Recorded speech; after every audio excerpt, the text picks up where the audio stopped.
বৃষ্টি আসলেই বুঝিয়ে দেয় ঘরের ছিদ্র কোথায়, আর বিপদ আসলেই বুঝিয়ে দেয় আপন মানুষ কোথায়।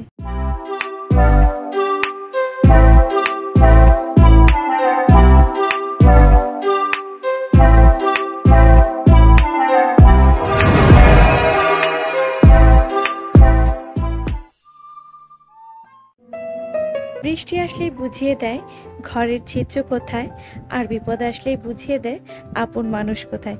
কিছু কিছু মানুষ বৃষ্টিকে অনুভব করে আর বাকিরা শরীর ভেজায়। আমি বৃষ্টি ভালোবাসি, কেননা বৃষ্টি মাঝে মাঝে বুঝতে শেখায় পৃথিবীতে দুঃখের দিন বিদ্যমান। এক পশলা বৃষ্টির পর সব সময় ভালো কিছুর অপেক্ষা করে। বৃষ্টির পরেই সূর্য উদিত হয়, তেমনি মানুষের জীবনেও খারাপ সময় পেরিয়ে যায়, ভালো সময় খুব তাড়াতাড়ি আগমন ঘটে। বিসমিল্লাহির রহমানির রহিম। হ্যালো এভরিওয়ান, আসসালামু আলাইকুম। Welcome back to my channel Bangladeshi blogger mom Ivana. আমি ইভানা কবির আছি আপনাদের সাথে, বলছি শিল্পনগরী হেমায়েতপুর থেকে। সো ফ্রেন্ডস, আপনারা সবাই কেমন আছেন? আশা করছি দেশ এবং দেশের বাহির থেকে বসে যে যেখান থেকে বসে আমার আজকের এই ব্লগ ভিডিওটি দেখছেন না কেন, সবাই ভালো আছেন, সুস্থ আছেন এবং নিরাপদে আছেন। আলহামদুলিল্লাহ, আমিও বেশ ভালো আছি। ডেইলি লাইফস্টাইলের আরও একটি নতুন ব্লগ নিয়ে আপনাদের সামনে হাজির হয়ে গেলাম। আশা করছি আমার আজকের এই ব্লগ ভিডিওটি আপনাদের কাছে ভালো লাগবে। যদি ভিডিওর কোনো অংশে ভালো লেগে যায় বা মন ছুঁয়ে যায়, প্লিজ একটা লাইক দিতে ভুলে যাবেন না যেন।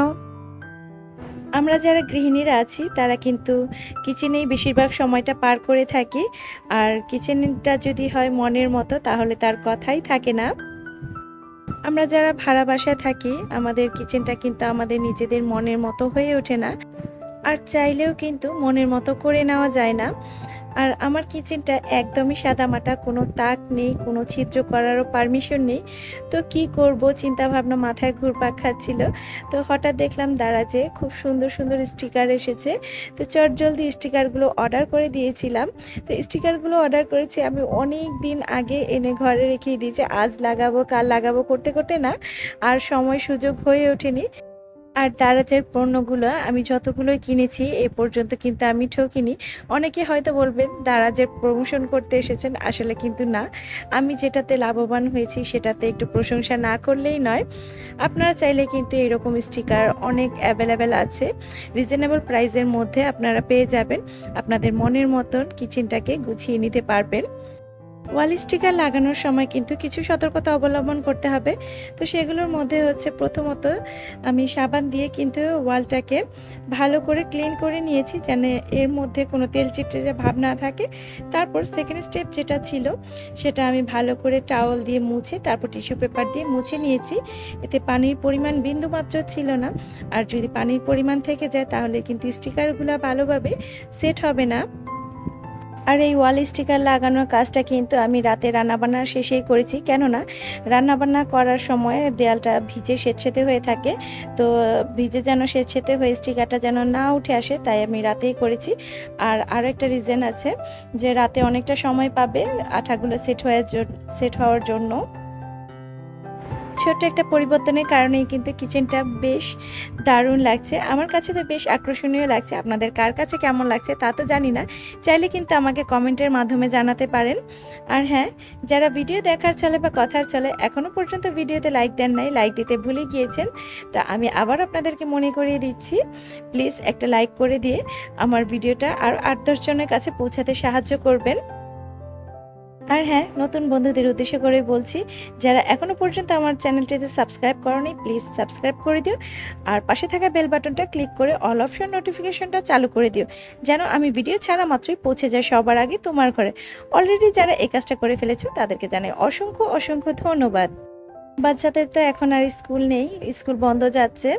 তো ঘুম থেকে একটু লেট করেই উঠেছি। তো বাচ্চারা বললো ওদের লুচি খেতে ইচ্ছে করছে, তো বানিয়ে দিই। যখন স্কুল খোলা থাকে তখন কিন্তু এই ঝামেলার কাজগুলো না করতে ইচ্ছে করে না। শর্টকাট রুটি আর ভাজি করে নিই, তাতেই হয়ে যায়। বা কখনো ভাজির ঝামেলা এড়াতে চাইলে রুটির সাথে ডিম করে দিই, তাহলেই হয়ে যায়। ডে মানেই মজার মজার খাবার দাবারের আবদার।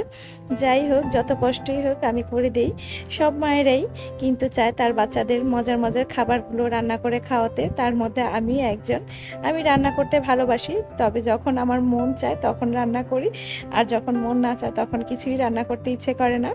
যাই হোক, বাচ্চাদের মন রাখতে লুচিটা তো বানিয়ে নিলাম। তার সাথে কিন্তু সুজির হালুয়াও রান্না করেছি। তো সেগুলো তোমাদের সাথে শেয়ার করতে গেলে ভিডিওটা ডিটেলসে অনেক বড় হয়ে যাবে। আর লুচিগুলো কতটা ফুলকো ফুলকো হয়েছে আর নরম হয়েছে দেখলেই বুঝতে পারবে।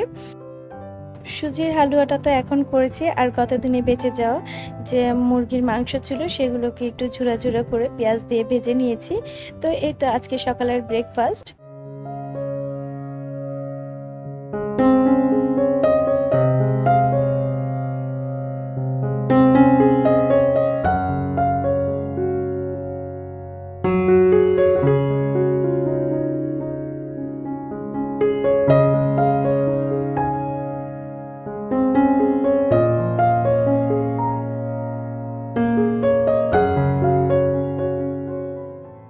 সকালের নাস্তাগুলো প্লেটে সার্ভ করতে করতেই না বিদ্যুৎ চলে গিয়েছে, কি আর করার, এই অন্ধকারের মধ্যেই বসে বসে খেতে হবে। তো মাহাদিকে খাইয়ে দিচ্ছিলাম, তো ও বলছিল যে আম্মু তোমাকে খাইয়ে দিতে হবে না, আমি নিজে থেকেই খেতে পারবো। ও মাশাআল্লাহ এখন মাদ্রাসায় নিজের হাতেই খায়, আমাকে আর মাদ্রাসায় গিয়ে ওকে টিফিন খাওয়াতে হয় না। যদিও নিজের হাতে খেতে গেলে খেতে খেতে অনেক লেট করে ফেলে, তো বকাঝকা দিয়ে একটু তাড়াতাড়ি খাওয়ানোর প্রচেষ্টা চালিয়ে যাচ্ছি। ইনশাআল্লাহ ধীরে ধীরে সব ঠিক হয়ে যাবে। বাচ্চাদেরকে তো নাস্তা সার্ভ করে দিয়েছি, তারপর অফ ক্যামেরা আমিও নাস্তা করে নিয়েছি। আর এখন যে ফুটেজটা দেখতে পাচ্ছেন এটা নাস্তার পরের ফুটেজ। তো গত রাতে কিছুটা মিষ্টি বানিয়েছিলাম, তো সেগুলো তোমাদের সাথে শেয়ার করিনি। আমি মাত্র 3টি উপকরণ দিয়ে কিভাবে 2 রকম মিষ্টি বানিয়েছি। তোমরা এই ভিডিওটা যদি দেখতে চাও চাইলে কমেন্ট করে নিতে পারো, তাহলে আমি তোমাদের রিকোয়েস্টের কথা রাখবো। আমি আবার যখন মিষ্টি তৈরি করব তখন তোমাদের সাথে এই ভিডিওগুলো শেয়ার করে দিব। আর মিষ্টিগুলো খেতে অসাধারণ হয়েছিল, তবে টকের পরিমাণটা একটু বেশি হয়েছে। আমি ভুলবশত চিনিটা একটু কম দিয়েছি, তবে খেতে খারাপ হয়নি। দই বসাতে গেলে দইটা যখন নষ্ট হয়ে যায় তো দইটা ফেটে গিয়ে যে ছানাটা তৈরি হয় সেই ছানাটা কিন্তু প্রচুর পরিমাণে টক হয়ে থাকে। তো এই জিনিসটা আমি লক্ষ্য না করেই মিষ্টিগুলো তৈরি করেছি, চিনির পরিমাণটা খুবই কম হয়েছিল। তো এই ফেটে যাওয়া দই ছানাগুলো নষ্ট না করে আমি কিভাবে এই মিষ্টিগুলো বানিয়েছি তোমরা যদি দেখতে চাও, আমি আবার বলছি তোমরা কমেন্ট করো, তাহলে আমি অবশ্যই শেয়ার করব। আর খেতে কিন্তু একদমই খারাপ লাগেনি, ফেলে দেওয়ার থেকে কিছু বানিয়ে খাওয়া ভালো, তাই না? আমার আজকের এই ভিডিওটা জানি না কার কাছে কেমন লেগেছে। যদি তোমাদের কাছে কিছুটা পরিমাণ হলেও ভালো লেগে থাকে, যারা এখনও লাইক করে নাই প্লিজ লাইক করে দিও। আর যারা নতুন বন্ধু, আবারও বলছি যারা নতুন বন্ধু আমার চ্যানেল প্রতিনিয়ত যুক্ত হচ্ছ, আমার চ্যানেলটি সাবস্ক্রাইব না করে চলে যাচ্ছ, তারা প্লিজ আমার চ্যানেলটি সাবস্ক্রাইব করে পাশে থাকা বেল বাটনটা ক্লিক করে দিও, অল অপশন নোটিফিকেশনটা চালু করে দিও, যেন ভিডিও ছাড়া মাত্রই পৌঁছে যায় সবার আগে তোমার ঘরে। অলরেডি যারা এই কাজটা করে দিয়েছো তাদেরকে জানাই অসংখ্য অসংখ্য ধন্যবাদ।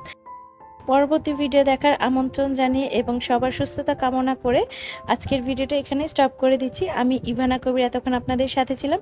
সবাই ভালো থাকবেন, সুস্থ থাকবেন, নিরাপদে থাকবেন। আল্লাহ হাফেজ, আসসালামু আলাইকুম।